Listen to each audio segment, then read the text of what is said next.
Option buyers பொதுவாகவே எல்லாரும் ஒரு ட்ரேடை எடுத்துட்டு அந்த ட்ரேட் அவங்க டைரக்ஷனில் போகாமல் ரிவர்ஸ் ஆகிடுச்சு, இல்லை அக்ரஸிவாக ரிவர்ஸ் ஆகுது, அவங்க ப்ராஃபிட்ஸ் வந்து சிங்கிள் கேண்டிலில் எல்லாமே வைப் ஆகுது, இல்லை ப்ராஃபிட்டே வரமாட்டேங்குது அப்படின்னாக்கா ஏதோ டிகே ஆகுதுன்னு நினச்சிக்கிறாங்க. ஆனால் உண்மையான வில்ல நீங்கள் டிகே இல்லை, என்டையர் சிஸ்டமே ஆப்ஷன் பையருக்கு கொஞ்சம் லைட்டாக அகெயின்ஸ்டாக தான் இருக்குன்றது தான் ஃபேக்ட். ஸோ அந்த ஃபேக்ட் என்னன்றது தான் இந்த வீடியோவில் பார்க்க போகிறோம். 2 ட்ரேடர்ஸ் இருக்காங்கன்னு வச்சுப்போம். ஒரு ட்ரேடர் ரொம்ப நிம்மதியாக அவரோட ஸ்ட்ராட்டஜிஸை எக்ஸிக்யூட் பண்ணிகிட்ருக்காரு, மார்க்கெட் அவருக்கு அகெயின்ஸ்டாக போனாலும் பெருசாக ரியாக்ட் பண்ண மாட்டுறாரு.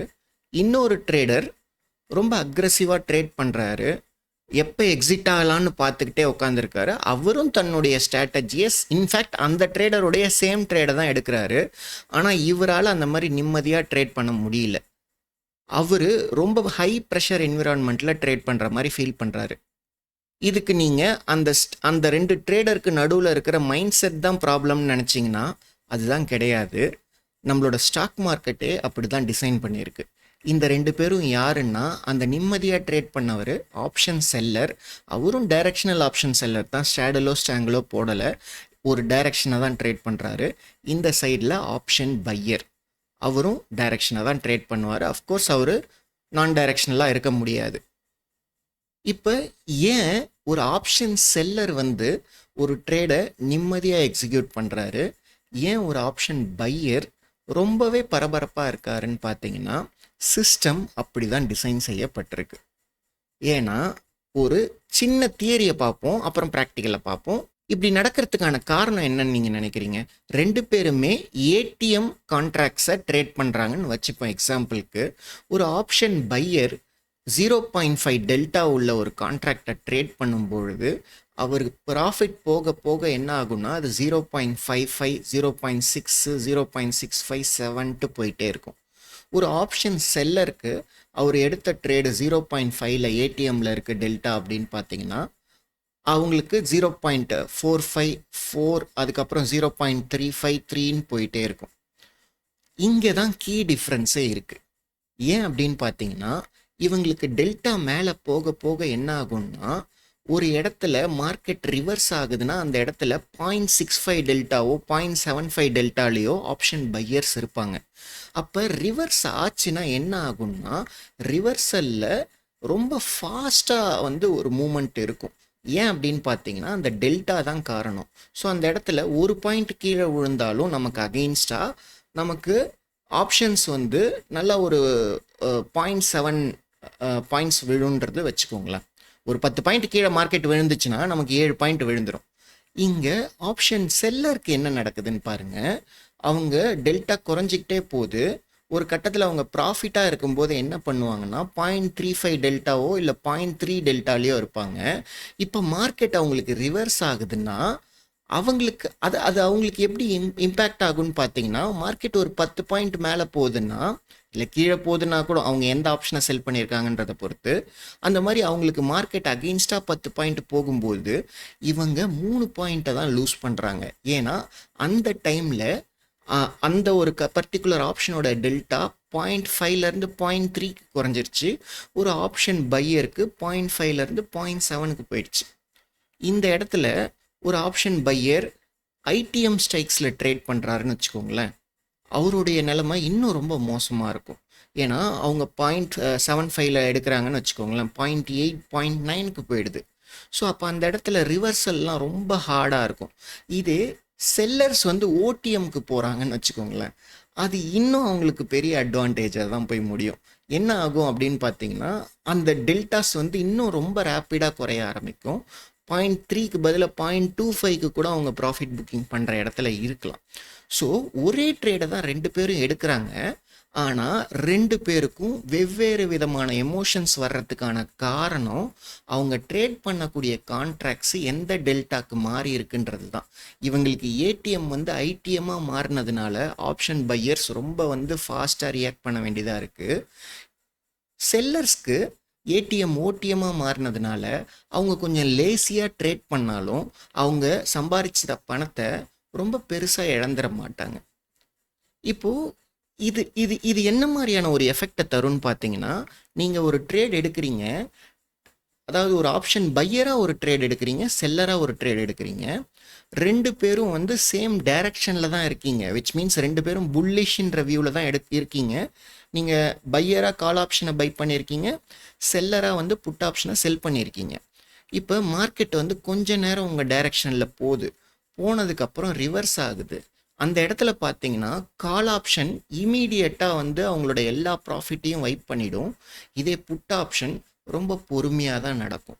இது எப்போ இந்த சுச்சுவேஷன் ஒரே ஒரு எக்ஸப்ஷன்னு பார்த்தீங்கன்னா எக்ஸ்பைரிக்கு நெருக்கமாக இருக்கும்போது அந்த காமான்ற விஷயந்தான் இதுக்கு ஒரு சின்ன எக்ஸப்ஷனாக இருக்கும். அந்த காமா இருக்கும்பொழுது ஆப்ஷன் செல்லர்ஸ்க்கும் ரொம்ப வந்து ஹை ப்ரெஷர் ட்ரேட்ஸ் வர்றதுக்கான வாய்ப்பு இருக்குது.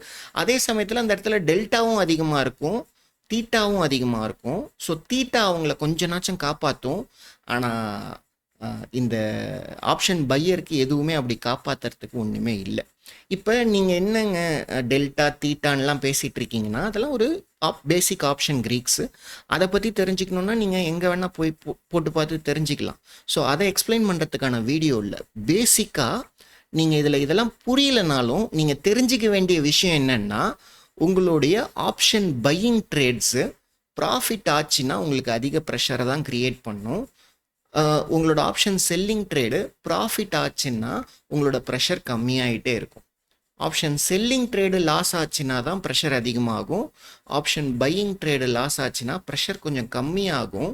ஆனால் அந்த இடத்துல ஏன் தெரியுமா ப்ரெஷர் க்ரியேட் ஆகுது? ஸ்டில் உங்களுக்கு லாஸ் ஆனாலும் உங்களுக்கு அதிகமான ஒரு ப்ரெஷர் க்ரியேட் ஆகிறது. நீங்கள் பொசிஷன் சைஸிங்கை ரொம்பவே தப்பாக வச்சுருப்பீங்க. ஒரு ஆப்ஷன் செல்லரால் 2.5 லட்ச ரூபாய்க்கு ஒரு லாட் எடுக்க முடியும். என்ன தான் ஹெட்ஜிங் பண்ணாலும் 1.5 லட்ச ரூபா 1 லட்ச ரூபாய்க்கு தான் ஒரு லாட் எடுக்க முடியும். ஆனால் ஒரு ஆப்ஷன் பையரால் ஒரு 10,000 ரூபாவோ ஒரு 5,000 ரூபாவோ ஒரு 2,000 ரூபாவோ ஏன் 200 300 ரூபாவோ கூட வச்சு உங்களால் ஆப்ஷன் பையிங் வாங்க முடியும் எக்ஸ்பைரி டேவோட ரொம்ப எண்டில். ஸோ அப்படி இருக்கும்பொழுது நீங்கள் நிறைய குவான்டிட்டிஸ் போயிடுவீங்க. அந்த குவான்டிட்டிஸ்னால தான் வந்து ஆப்ஷன் பையர் லூஸ் பண்ணும்போது ப்ரெஷரை சந்திக்கிறாரு. ஆனால் ஆப்ஷன் செல்லர் வந்து அந்த டெல்டானால அவர் ப்ரெஷரை சந்திச்சு தான் ஆகணும். ஸோ இவ்வளோ தான் வந்து ஆப்ஷன் பையருக்கும் செல்லருக்கும் உள்ள வித்தியாசம். இதனால தான் ஆப்ஷன் பையரும் செல்லருக்கும் ட்ரேட் பண்ணணும்னு வரும்பொழுது ரெண்டு பேருமே 2 டிஃப்ரெண்ட் எமோஷன்ஸில் ட்ரேட் பண்ணுறாங்க. ஸோ இதை ஒரு சின்ன சிமுலேஷனில் ஸ்க்ரீன் ரெக்கார்டிங்க்கு போயிட்டு நான் எக்ஸ்பிளைன் பண்ணணும்னு நினைக்கிறேன். ஸோ ஒரு ஆப்ஷன் பையரும் சரி ஒரு ஆப்ஷன் செல்லரும் சரி சேம் ட்ரேடை எடுக்கிறாங்கன்னு வச்சுப்போம். ஸோ இந்த இடத்துல புல்லிஷ் நமக்கு ஒரு சிஸ்டமில் புல்லிஷ் ட்ரேடு வந்திருக்கு. இந்த இடத்துல புல்லிஷ் எடுக்கிறாங்கன்னு வச்சுப்போம். எக்ஸாக்டாக 10 AM. ஸோ லாஸ்ட் ஃப்ரைடே வந்து 10 AMக்கு ஒரு ட்ரேட் எடுக்கிறாங்க. ஸோ அந்த 10 AM ட்ரேடு என்ன ஆகுதுன்னு பார்ப்போம். இங்கே சிமுலேட் பண்ணி பார்க்கலாம். ஸோ இது ஒரு சிமுலேஷன் பிளாட்ஃபார்ம். ஸோ 10 AMக்கு உங்களுக்கு ட்ரேடு வந்து என்ட்ரு ஆகுது. மேபி 10-3 கேண்டிலில் என்ட்ரி ஆகுறாங்க. ஸோ 10-3 கேண்டிலில் நம்ம என்ட்ரி பண்ணுறாங்க. என்ன கால் ஆப்ஷனை பை பண்ணுறாங்க, செல்லர் வந்து புட் ஆப்ஷனை செல் பண்ணுறாங்க. ஸோ இந்த 2 பொசிஷனும் எப்படி போகுதுன்னு பார்ப்போம். இவங்க 2 பேரோட எக்ஸிட் வந்து இந்த இடத்துல இருந்தாலுமே நம்ம இந்த கேண்டில் வரைக்கும் வர வச்சு பார்ப்போம். ஸோ ஃபஸ்ட்டு இந்த இடத்துக்கு டைரெக்டாகவே போயிடுவோம், டைம் வேஸ்ட் பண்ண விரும்பலை. 10:33க்கு போயிட்டு அந்த இடத்துல என்ன இருக்குன்னு பார்ப்போம். 10:33ல் உங்களுக்கு என்ன பொசிஷனில் இருக்குன்னு பாருங்கள். அஃப்கோர்ஸ் ஆப்ஷன் பையர் வந்து ஒரு 3,000 ரூபா ப்ராஃபிட்டில் இருக்காங்க, 3,100 ரூபா ப்ராஃபிட்டில் இருக்காங்க. இது ஆப்ஷன் செல்லர் வந்து பார்த்தீங்கன்னா 2,100 ரூபா ப்ராஃபிட்டில் இருக்காங்க. ஸோ இப்படி தான் அவங்களோட ப்ராஃபிட் எப்பயுமே ஆப்ஷன் செல்லருக்கு கம்மியாக தான் இருக்கும். அதே தான் லாஸும். இங்கே பாருங்கள், நீங்கள் 0.5 டெல்டாவில் எடுத்தது ஆப்ஷன் பையராக 0.59 டெல்டாக்கு போயிடுச்சு, ஆப்ஷன் செல்லராக 0.41 டெல்டாக்கு வந்துடுச்சு. ஸோ இப்போது மார்க்கெட் வந்து ரிவர்ஸ் ஆகுது. இந்த கேண்டிலில் என்ன நடந்திருக்குன்னு பார்ப்போம். 10-6 அப்போ வந்து 10-9 கேண்டில் போய் பார்ப்போம் என்ன ப்ரைஸ் இருக்குது அப்படின்னு போய் பார்ப்போம். 10-9 இல்லை, சாரி, ஓகே 11-9, சாரி 11-9 கேண்டில் போய் பார்ப்போம் என்ன ஆயிருக்குன்றது நமக்கு தெரியும். ஸோ அந்த இடத்துல நம்ம டைரெக்டாகவே போயிடுவோம்.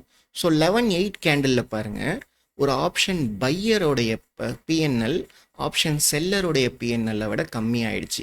இங்கே நீங்கள் புரிஞ்சிக்க வேண்டிய விஷயம் என்னன்னு பார்த்தீங்கன்னா, கொஞ்ச நேரத்துக்கு முன்னாடி இவன் 3000 இருந்தான், இவன் 2500 இருந்தான். ஆனால் இப்போ பாருங்கள், 3000 இருந்து 1300 குறைஞ்சிருச்சு. இது 2500 1700 தான் குறைஞ்சிச்சு. இது லெஸ் தென் 1000 ருபீஸ் தான் வந்து லூஸ் ஆயிருக்கு. பட் இது மோர் தென் 1500 ருபீஸ் லூஸ் ஆயிருக்கு. ஸோ இப்போ ரெண்டு பேரோட மனநிலைமையும் எப்படி வேறுபடுதுன்றது உங்களுக்கு புரியும்னு நினைக்கிறேன். ஸோ இந்த ஒரு விஷயத்தை தான் நான் வந்து உங்களுக்கு காமிக்கணும்னு நினைக்கிறேன். என்னென்னா, ஒரு ஆப்ஷன் பையர் நேச்சுரலாகவே ஒரு ஹை ப்ரெஷர் என்விரான்மெண்ட்டில் தான் ட்ரேட் பண்ணுறாங்க. அது கூட அவங்க அதிக பொசிஷன் சைஸிங்கை ஆட் பண்ணும்போது ரொம்பவே ஒரு ஒஸ்ட் கேஸ் சினாரியோவில் இருக்காங்க. இதே வந்து ஒரு ஆப்ஷன் செல்லர் வந்து ஒரு கூலான ஒரு என்விரான்மெண்ட்டில் தான் ட்ரேட் பண்ணுறாங்க. அஃப்கோர்ஸ் ஆப்ஷன் பையர் அளவுக்கு அவங்களுக்கு ப்ராஃபிட் வராது. ஆனால் அவங்களுக்கு வரக்கூடிய ப்ராஃபிட்டை அவங்களே தக்க வச்சுக்கிறதுக்கான ஒரு என்விரான்மெண்ட்டில் அவங்க ட்ரேட் பண்ணுவாங்க. ஒரு ஆப்ஷன் பையர் அப்படி பண்ண முடியாது. இதை அவங்க ஒரு ஆப்ஷன் பையர் இதை பார்த்து பார்த்து பார்த்து பார்த்து அவங்க வந்து பழகிக்கிட்டதுனால அவங்களால ஒரு ஆப்ஷன் பையரால் ஒரு ட்ரேடை ஹோல்டு பண்ணுறதுக்குன்ற தைரியமே இருக்காது. இதுதான் நேச்சுரலான ரீசன். இந்த ரீசன் புரியாமல் நான் ஆப்ஷன் பையிங்கில் போயிட்டு பெரிய ஆளாவன்னு நீங்கள் நினச்சிங்கன்னா, அதுக்கு ஃபஸ்ட்டு நீங்கள் தெரிஞ்சிக்க வேண்டியது ஆப்ஷன் பையிங்கில் எவ்வளோ ஃபாஸ்ட் எக்ஸிட் முக்கியன்றது, அந்த ஃபாஸ்ட்டாக எக்ஸிட் பண்ணுறதுக்கான ஒரு ஸ்ட்ராட்டஜி கையில் இருக்கணுன்றது. வேறஸ் ஆப்ஷன் செல்லிங்கில் அதெல்லாம் எதுவுமே தேவையில்லை, நீங்கள் கேஷுவலாக இருக்கலாம். பட் ரெண்டு பேரும் டைரக்ஷன்ஸை தான் ட்ரேட் பண்ணுறீங்க. இங்கே நம்ம நான் டைரக்ஷனல் ஆப்ஷன் செல்லர்ஸை பற்றி பேசவே இல்லை. அதை நீங்கள் புரிஞ்சுக்கணும். ஸோ இப்போ இதில் ஒரு ட்விஸ்டான ஒரு விஷயம் என்னன்னு பார்த்தீங்கன்னா, ஒரு ஆப்ஷன் பையராலையும் அவங்களுடைய ட்ரெண்டை ஃபுல்லாக ரைட் பண்ணுறதுக்கு ஒரு சில ஹேக்ஸை ஃபாலோ பண்ணாலே போதும், அவங்களாலையும் சக்ஸஸ்ஃபுல்லாக பண்ண முடியும்.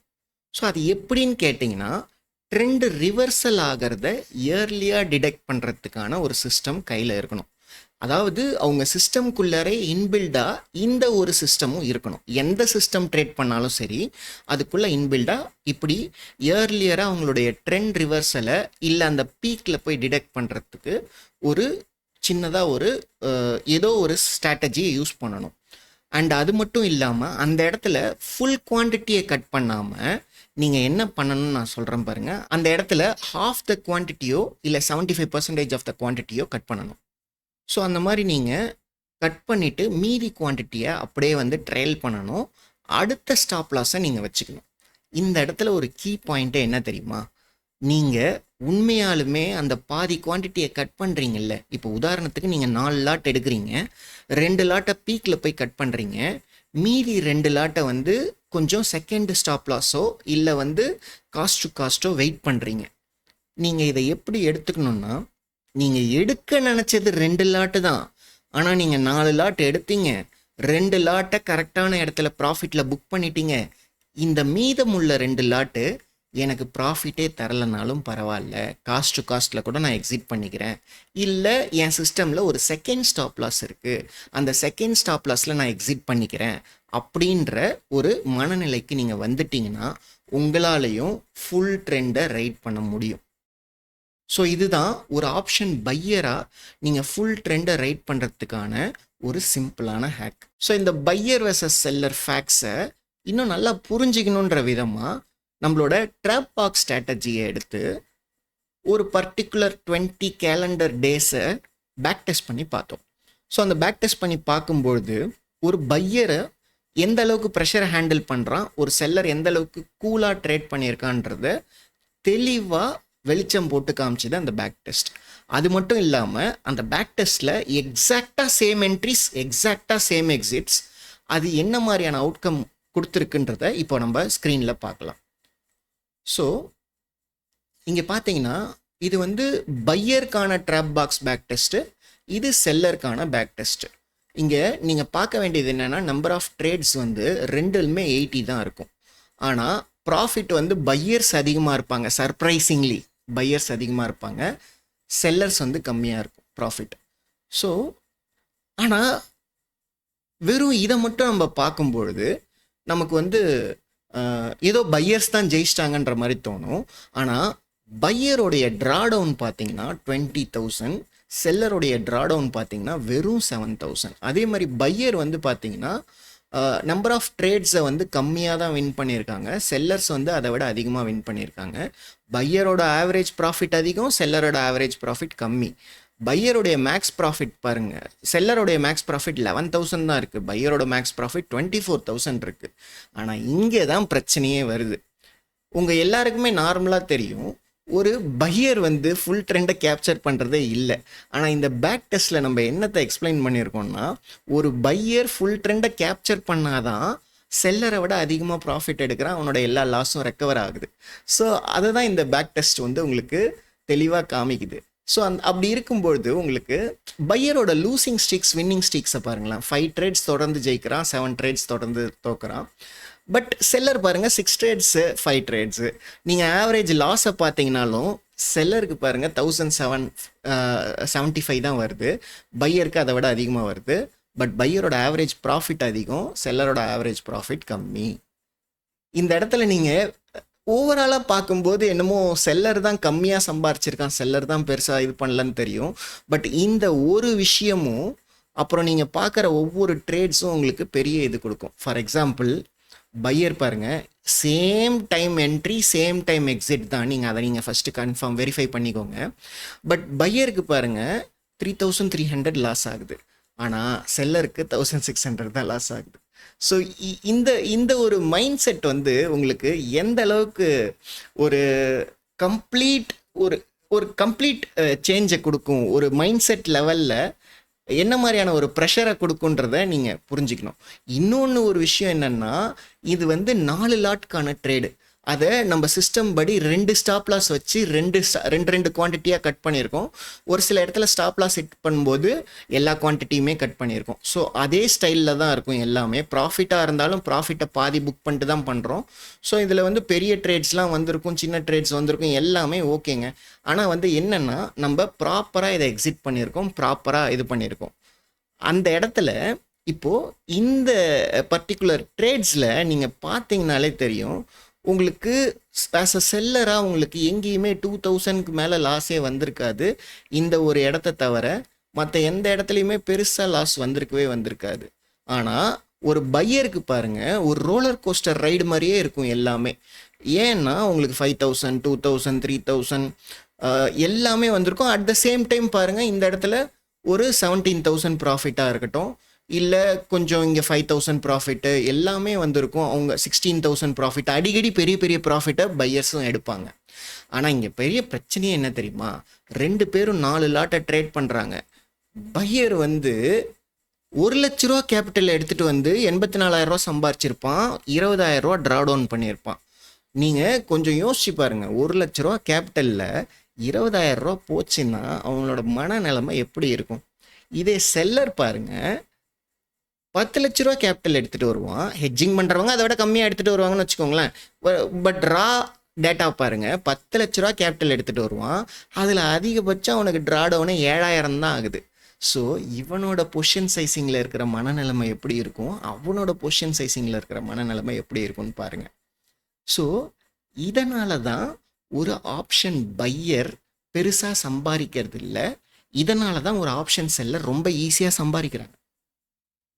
2 பேருமே சேம் என்ட்ரி சேம் எக்ஸிட் இருந்தாலும் பையர் வந்து கன்சிஸ்டண்ட்டாக லாஸ் ஆகிக்கிட்டே இருக்கிறதுனாலையும் அவனுடைய கேபிட்டலில் பெரிய போர்ஷனை, அதாவது 1%க்கும் மேலே 5% கிட்ட 10% கிட்டலாம், 10% இல்லை இருந்தாலும் ஒரு 6-7% கிட்டலாம் நல்ல ஸ்ட்ராட்டஜியில் அவன் இழந்துட்டு அதுக்கப்புறம் அவன் சம்பாதிக்கும் போது அவனோட மனநிலைமை ரொம்ப ஃப்ரஸ்ட்ரேட்டடாக இருக்கும். ஆனால் ஒரு செல்லர் வந்து அந்த மாதிரி இருக்காது. இப்போ இதுக்கு சொல்யூஷன் என்ன? நான் சொல்யூஷன் சொல்லுவேன், ஆனால் அதை யாரும் ஏற்றுக்க மாட்டீங்க. ஒரு செல்லர் என்ன கேபிட்டலை வச்சு ட்ரேட் பண்ணுறானோ அதை விட அதிகமான கேபிட்டலை ஒரு லாட்டுக்கு பேக்கப்பாக வச்சு பையர் ட்ரேட் பண்ணுறது தான் இதுக்கான சொல்யூஷனே. ஒரு செல்லர் 2.5 லட்ச ரூபா வச்சு ஒரு லாட் எடுக்கிறான்னா ஒரு பையர் 3 லட்ச ரூபா வச்சு ஒரு லாட் எடுக்கணும். இதே ஒரு செல்லர் தன்னோட ஸ்ட்ராட்டஜியில் 5 லட்ச ரூபாய்க்கு ஒரு லாட் எடுக்கலான்ற பொசிஷன் சைசிங்க்கு வரான்னா ஒரு பையர் 7.5 லட்ச ரூபாய்க்கு ஒரு லாட் எடுக்கணுன்ற பொசிஷன் சைஸிங்க்கு வரணும். இதை நம்ம யாருமே அக்செப்ட் பண்ணிக்கிறதே கிடையாது. அண்ட் இந்த ஒரு எக்ஸ்பெரிமெண்ட்ல இருந்து உங்களுக்கு என்ன தெரிஞ்சதுன்னா, ஆக்சுவலி ஜெயிக்கிறது பையர் தான். தியரிட்டிக்கலி நான் சொல்கிறேன், தியரிட்டிக்கலி செல்லர்ஸோட பையர் தான் அதிக இன்கம் ஜென்ரேட் பண்ணுறாங்க. ஆனால் ப்ராக்டிக்கலி பையர்ஸ் அதை ஜென்ரேட் பண்ணுறதே கிடையாது. ஏன்னா அவங்க சந்திக்கக்கூடிய ஒவ்வொரு ட்ராடவுன்லேயும் இருக்கிற ஃப்ரஸ்ட்ரேஷன்னால் நல்ல ட்ரேட்ஸை கோட்டை விட்டுடுறாங்க. பேட் ட்ரேட்ஸில் அதிக குவான்டிட்டி போய் பணத்தை லூஸ் பண்ணுறதுனால நல்ல ட்ரேட்ஸில் அதிக குவான்டிட்டி நேச்சுரலாக போகிறதுக்கு ஒன்று பணம் இருக்க மாட்டேங்குது, இல்லைன்னா அவங்க மனசு ஒத்துக்க மாட்டேங்குது அவ்வளோ குவான்டிட்டியை போகலாம். இப்போ தான் ஒரு 2 ட்ரேடை இவ்வளோ தர நஷ்டம் பண்ணிட்டு வந்தோம், இந்த ட்ரேடை எப்படி கான்ஃபிடெண்ட்டாக போகிறதுன்ட்டு. இங்கேயும் பாருங்கள், ஒரு சிஸ்டம், ஒரு ப்ரூவன், ஒரு டெஸ்டட் சிஸ்டம் இல்லாததுனால தான் அவங்க இந்த க்ரைட்டீரியாக்குள்ளே வராங்க. இன்னொன்று, அந்த சிஸ்டமை ஃபுல்லாக புரிஞ்சிக்காமல் ஏதோ பை செல் என்ட்ரி எடுக்கிறதுனால தான் அவங்க இந்த சிஸ்டம் இந்த பிரச்சனையை பர்டிகுலராக ஃபேஸ் பண்ணுறாங்க. ஸோ இந்த புரிதல் கிடச்சிருச்சுன்னா ஒரு பையரும் செல்லரை விட அதிகமாக ப்ராஃபிட் சம்பாதிக்கலாம். ஆனால் அதை சம்பாதிப்பாங்களான்னு கேட்டால் அதுக்கான பதில் எனக்கு நிஜமாலுமே தெரியல. ஏன்னா அவங்க எல்லாரும் ஏதோ சின்ன கேபிட்டலை வச்சு பண்ணுறது தான் பையிங்கு, பெரிய கேபிட்டலை வச்சு பண்ணுறது செல்லிங்னு நினச்சிட்டு இருக்காங்க. ஆனால் உண்மை என்னென்னா, சின்ன கேபிட்டலை வச்சு பண்ணுறது தான் செல்லிங்கு, அதை விட பெரிய கேபிட்டலை வச்சு பண்ணுறது தான் பையிங்கிறத என்றைக்கு அவங்க புரிஞ்சுக்கிறாங்களோ அன்றைக்கி எல்லாமே மாறும். ஸோ இந்த ஒரு விஷயத்தோட இந்த வீடியோவை முடிக்கணும்னு நினைக்கிறேன். தேங்க்யூ.